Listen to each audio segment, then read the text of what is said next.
नमस्कार दोस्तों, उत्तराखंड मुक्त विश्वविद्यालय का सामुदायिक रेडियो हेलो हल्द्वानी आप सुन रहे हैं 91.2 मेगाहर्ट्ज की फ्रीक्वेंसी पर। मैं हूं सुनीता भास्कर और हमारे साथ मौजूद हैं डॉक्टर शशि तिवारी। हमेशा ही आपके साथ गाहे बगाहे आते रहती हैं कुछ अच्छी जानकारियां लेकर। और कृषि विज्ञान केंद्र जोलीकोट में प्रसार अधिकारी हैं और मोटे अनाज पर आज हम बात करेंगे। मोटे अनाज पर यूँ तो मैम पहले भी उसके हिस्टोरिकल बैकग्राउंड को लेकर, उसके हेल्थ पर के प्रभावों को लेकर बात कर चुकी हैं, लेकिन आज हम उसके कुछ और एस्पेक्ट से बात करना चाहते हैं कि कितना वो इको फ्रेंडली है और कैसे उससे आय भी बढ़ाई जा सकती है किसानों की। इस पर हम बात करेंगे। तो मैम बहुत स्वागत है आपका हमारे श्रोताओं दर्शकों को। आप प्लीज अपना सबसे पहले अपने दर्शकों को मैं देख तो नहीं पा रही हूँ, लेकिन फिर भी मैं मन से उनसे जुड़ जाती हूँ जैसे ही मैं सुनीता जी से बात करती हूँ, क्योंकि यही एक माध्यम है जिनके माध्यम से मैं अपने दर्शकों और श्रोताओं से जुड़ पाती हूँ। तो सर्वप्रथम सुनीता जी, हम इस साल में पहली बार मिल रहे हैं, तो आपको नए साल की बहुत बहुत शुभकामनाएं और हमारे दर्शकों को भी बहुत बहुत शुभकामनाएं। तो जैसा कि मैडम ने ये बता ही दिया है कि हम मोटे अनाजों पर चर्चा करने वाले हैं। पिछले वर्ष भी मैं और इनके चीजों पे बता चुकी हूँ, तो आज विशेष रूप से हम चर्चा इस बात पे करेंगे कि मोटे अनाज की खेती हमारे पर्यावरण को बचाने में भी सहायक है और साथ ही साथ हमारा जो किसान जिसकी आमदनी सिर्फ खेती से ही है, उसकी आमदनी को भी बढ़ाने में सहायक है। तो सबसे पहले मैं आपको थोड़ा सा इस बारे में बताऊंगी कि मोटे अनाजों के खेती के ऊपर इतना सरकार द्वारा भी इतना जोर क्यों दिया जा रहा है। मोटे अनाज ये कोई नई चीज नहीं है। आज से 50-60 साल पहले हम जब हमारा देश आजाद नहीं हुआ था, तो हमारे यहाँ गेहूं धान होता ही नहीं था। हम सब खाते ही मोटे अनाज थे। और लेकिन ये कैसे चला गया, क्यों चला गया? क्योंकि इनकी उपज बहुत कम थी। जब हमारा देश आजाद हुआ उस समय हम अन्न में जो है परिपूर्ण नहीं थे। हर परिवार को पूरा खाने योग्य उतना भोजन नहीं हो पाता था, अकाल पड़ जाया करता था। तो हरित क्रांति का दौर आया और देश की आजादी के बाद जब सबसे पहले हम लोगों ने विकास करने के लिए सोचा गया, तो सबसे पहले ये होता है कि आपको भर पेट खाना मिलना चाहिए, तभी आप आगे की चीजें सोच पाते हो। उस चीज में सक्षम होने के लिए हरित क्रांति का दौर आया और हरित क्रांति के दौर में गेहूं और धान की उपज को बढ़ावा दिया गया, क्योंकि इसमें उत्पादन ज्यादा होता था। और धीरे धीरे इसके साथ सिंचाई के साधन भी लाए गए, नई तकनीकी के बीज जिनमें उत्पादन होता था जो कि विदेशों से मंगाए गए, और इस चीज को धीरे धीरे धीरे करके बढ़ाया गया। और क्योंकि ये स्वाद में मोटे अनाजों के बने हुए उत्पाद से थोड़ा अच्छे थे और देखने में भी अच्छे लगते थे। दोनों चीजें होती हैं, कोई चीज आपको देख के अच्छी लगती है और फिर आपने उसे चखा भी, तो वो धीरे धीरे करके आपकी जीवन शैली में उतरता चला जाता है। तो एक लंबा समय होते होते अब ऐसा हो गया कि धीरे धीरे हम तो फिर भी मोटे अनाज की चर्चा कर रहे हैं, हमारे बच्चे मोटे अनाज के बारे में शायद उनको नाम भी बड़ी मुश्किल से पता होते हैं। तो इस चीज को दोबारा से, और मोटे अनाज हमारे लिए कितना लाभदायक है और इनका खाना हमारे लिए कितना लाभदायक है, ये चर्चा हम पीछे के एपिसोड्स में कर चुके हैं। तो इनको फिर से दोबारा से हमारे जीवन शैली में लाया जाए, किसान उपजाए भी और महिलाएं उसको भोजन में प्रयोग भी करें, दोनों ही चीजें आवश्यक हैं। और इसीलिए जो हमारा वर्ष 2023 था, हालांकि अब ये पूर्ण हो चुका है, इसको अंतर्राष्ट्रीय मिलेट वर्ष के रूप में मनाया गया। और इसमें ये सारे कार्य किए गए। सभी कृषि संस्थानों को तो विशेष रूप से कार्य दिया गया कि वो जिस अपने ग्रामीण क्षेत्रों में इस चीज का प्रचार और प्रसार करें और किसानों को नई तकनीकी, नए बीज उपलब्ध कराएं और इस खेती को, जैसे कहना चाहिए कि जो एक बार अब सो चुकी है, उसको किसानों के बीच में फिर से जगाया जाए। और उसको जगाने के लिए कोई भी एक सोई हुई चीज को दोबारा से जगाने में बड़ा समय लगता है। तो वो करने के लिए हमारे कृषि विज्ञान केंद्रों के माध्यम से जो हमारे अंगीकृत गांव होते हैं, उन गांवों में हम समय समय पर जो है इनका हमने आयोजन किया, किसानों को फिर से जगाया कि नहीं, जो मोटे अनाज की खेती आप करते थे उसको जो आप छोड़ चुके हो उसको फिर से करो। और उसको फिर से करने की वजह ये है कि सबसे ज्यादा तो मैं आपको बताऊं कि ये हमारे पर्यावरण को बचाने में बहुत ही सहायक होता है। और वो किस तरीके से है, देखिए, मोटे अनाजों की खेती में, क्योंकि ये बड़े कम लागत की खेती है, इसमें आपको बहुत ज्यादा पानी की जरूरत नहीं होती, बहुत ज्यादा खाद की जरूरत नहीं होती, और बहुत ज्यादा इसमें रोग कीट पतंगे भी नहीं लगते हैं। तो आपको इसमें बहुत ज्यादा कीटनाशक की डालने की जरूरत नहीं होती है। तो जो भी उत्पाद होता है वो थोड़ा कम जरूर होता है, लेकिन वो बिल्कुल ही जैविक उत्पाद होता है। इस तरह से ये तो हुआ आपका स्वास्थ्य का दृष्टिकोण हुआ, लेकिन उसको पर्यावरण की दृष्टि से देखो। जब आप अपनी उपजाऊ जमीन में कोई भी रासायनिक कीटनाशक, रासायनिक खादें ये सब नहीं डालोगे तो आपकी मिट्टी की उर्वरा शक्ति जो है वो बनी रहेगी और उससे आप साल दर साल और अच्छा उत्पादन ले पाओगे। तो सबसे पहले हमारे किसानों के लिए उनकी आय बढ़ाने के लिए तो ये सबसे ज्यादा जरूरी है कि जो उनके पास कैपिटल है, उनकी जमीन ही उनका कैपिटल है, उसकी उर्वरा शक्ति को बचाए रखने के लिए ये बहुत जरूरी है कि कम से कम रसायन इसमें उपयोग हो। ये तो इसका एक एस्पेक्ट है। अब दूसरा ये है कि उनकी उत्पादन शक्ति को बढ़ाने के लिए, क्योंकि जो पुराने पारंपरिक बीज होते थे उनकी उत्पादन शक्ति उतना ज्यादा नहीं थी, तो उसमें उतने ही क्षेत्रफल में जो है वो कम अनाज पैदा होता था। लेकिन हमारे जो शोध संस्थान है जो कि विशेष रूप से मिलेट मतलब मोटे अनाज के ही हाइब्रिड वैरायटी के बीज उत्पादन कर रहे हैं। हैदराबाद में एक ऐसी संस्था है जिसको इंडियन मिलेट रिसर्च इंस्टीट्यूट के नाम से वो जानी जाती है, और वो विशेष रूप से यही काम कर रही है जो कि ऐसी हाइब्रिड वैरायटी मोटे अनाजों की, मड़ुआ, झंगोरा, कोदो, जितने भी आपको बताऊं मोटे अनाज जो है 140 प्रजातियों के मोटे अनाज हैं, और उसमें से सबसे ज्यादा हमारे भारत में जो है वो 8 फसलें ऐसी हैं जो कि सबसे ज्यादा होती हैं, इसलिए हम ज्यादा चर्चा उन पे ही करते हैं। 8 फसलें। हाँ, उसमें है ये हमारा मंडुआ है, झंगोरा है, कोदो, कुटकी, सावा, ये सारी चीजें जो है वो मोटे अनाज में बाजरा, जौ, ये सारे मुख्य मोटे अनाज हैं। बाकी भी होती हैं लेकिन उनका प्रतिशत थोड़ा कम है। तो इनके जो है वो उच्च उत्पादकता वाले बीज बनाए जा रहे हैं और किसानों के समूह भी बनाए जा रहे हैं। उनको समूह में आयोजित किया जा रहा है जिससे कि वो समूह के माध्यम से मोटे अनाजों की खेती करें, और उस खेती से जो और उनको बीज भी पहली बार जो है वो निःशुल्क वितरित किए जा रहे हैं, जिससे कि इस खेती को बढ़ावा मिले। तो मैम हाइब्रिड के आने से कुछ गुणवत्ता में फर्क तो नहीं आएगा? नहीं, हाइब्रिड के आने से उस अनाज की पोषक गुणवत्ता पे कोई फर्क नहीं है, बल्कि किसान को फायदा ये है कि जहां उसको 1 हेक्टेयर में 10 क्विंटल अनाज अगर मिल रहा था तो वो अब तकरीबन उसको 12 से 14 के बीच में मिलेगा वो। तो इससे उसकी जितनी ही वो लागत लगाएगा उत्पादन थोड़ा ज्यादा होगा, तो उसकी इनकम भी ज्यादा होगी।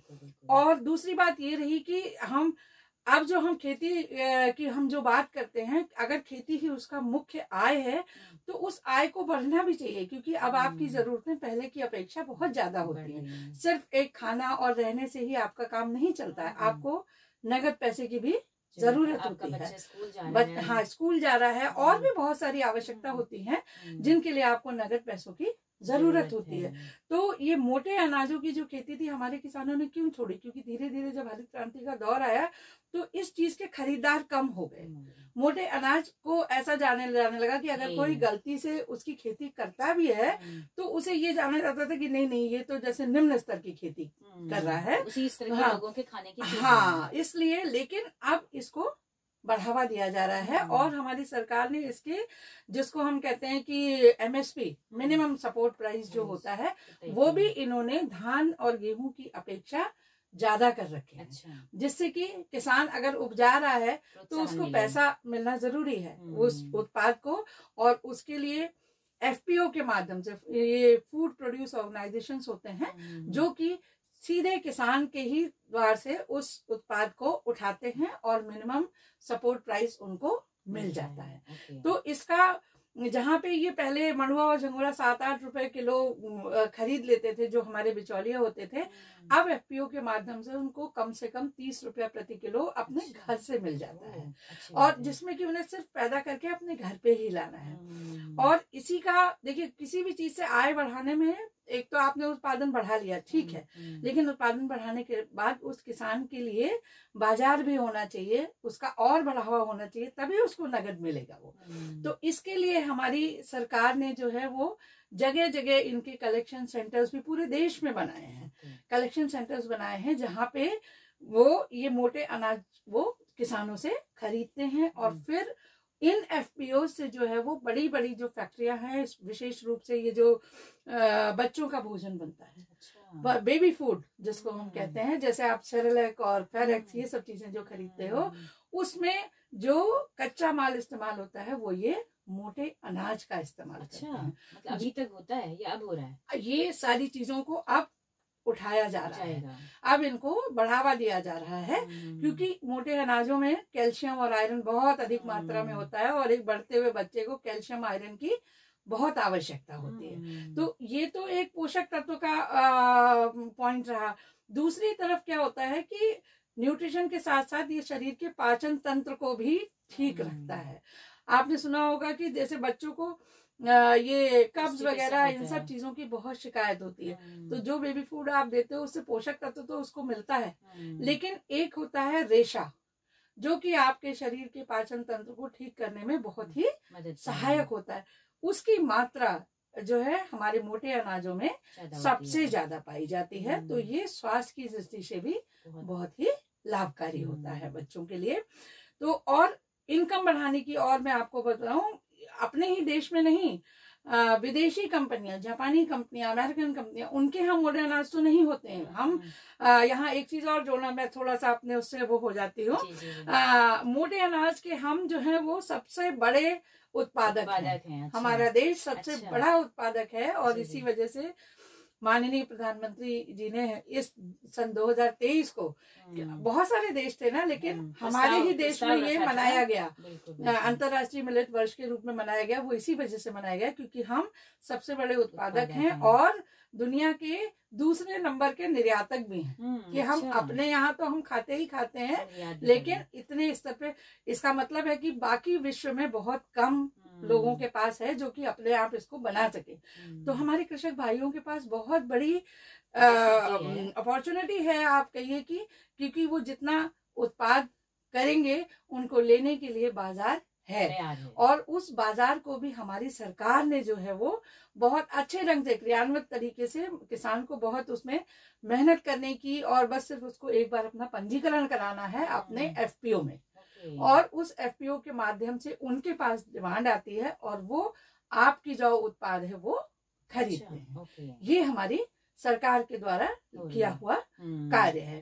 तो इस तरीके से ये हमारी किसान भाइयों की आय कृषि के माध्यम से जो है, और विशेष रूप से मोटा अनाज, क्योंकि सिर्फ एक गेहूं धान की खेती करके ही उसकी आय उतनी नहीं बढ़ सकती, क्योंकि अब हम गेहूं धान और इन सब चीजों में हमारे पास पर्याप्त मात्रा में है, उसका मूल्य भी एक लिमिट से ज्यादा नहीं बढ़ सकता है।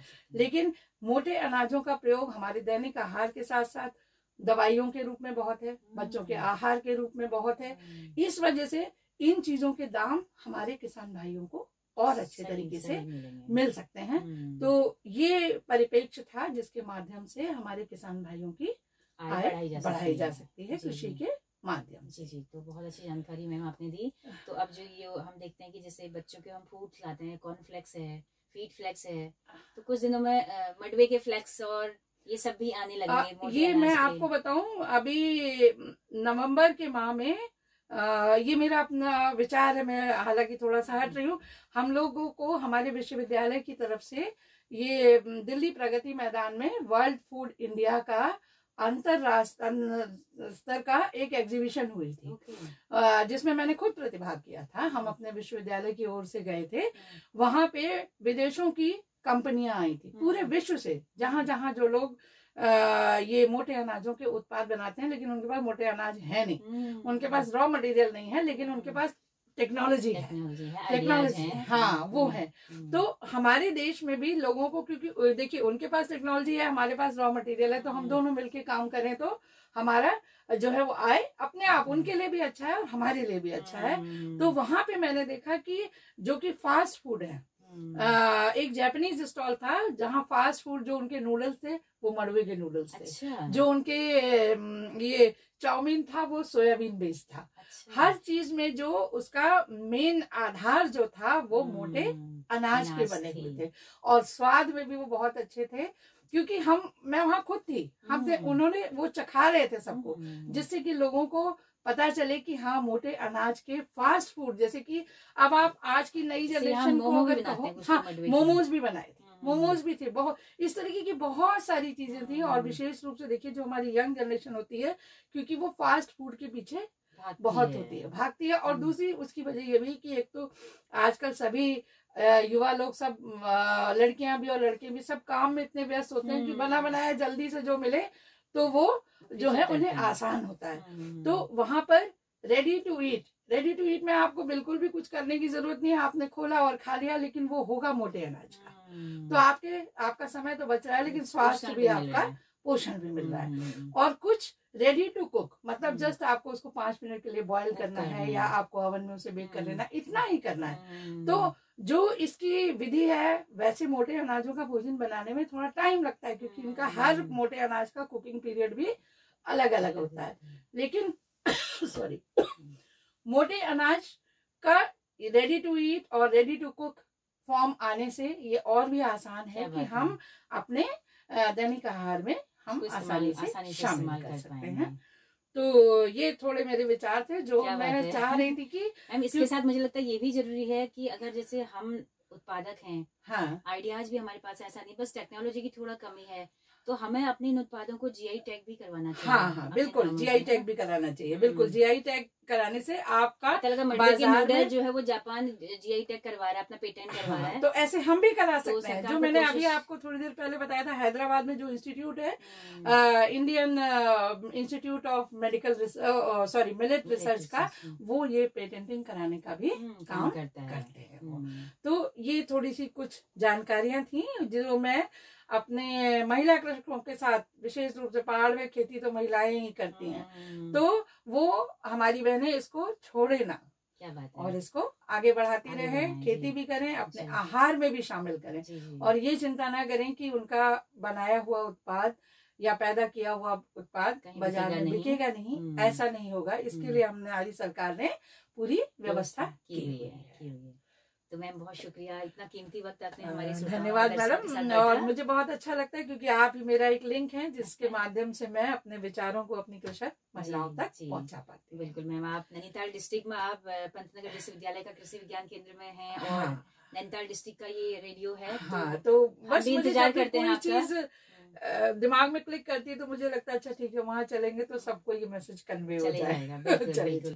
हम आपके आभारी हैं कि आप समय समय पर इस तरह की जानकारी लेकर आती हैं। आपको फिक्र रहती है कि मेरी अपना जो टेरिटरी है उसके लोगों तक भी ये बात पहुंचे, है ना। तो बहुत आभार मैम, आप आते रहिए हमेशा। बहुत शुक्रिया आपका, और धन्यवाद मेरे श्रोतागण और हमारे दर्शकगण, सभी को मेरा धन्यवाद और नमस्कार जी। तो दोस्तों आप सबका भी शुक्रिया, और जो इतनी महत्वपूर्ण जानकारी दी।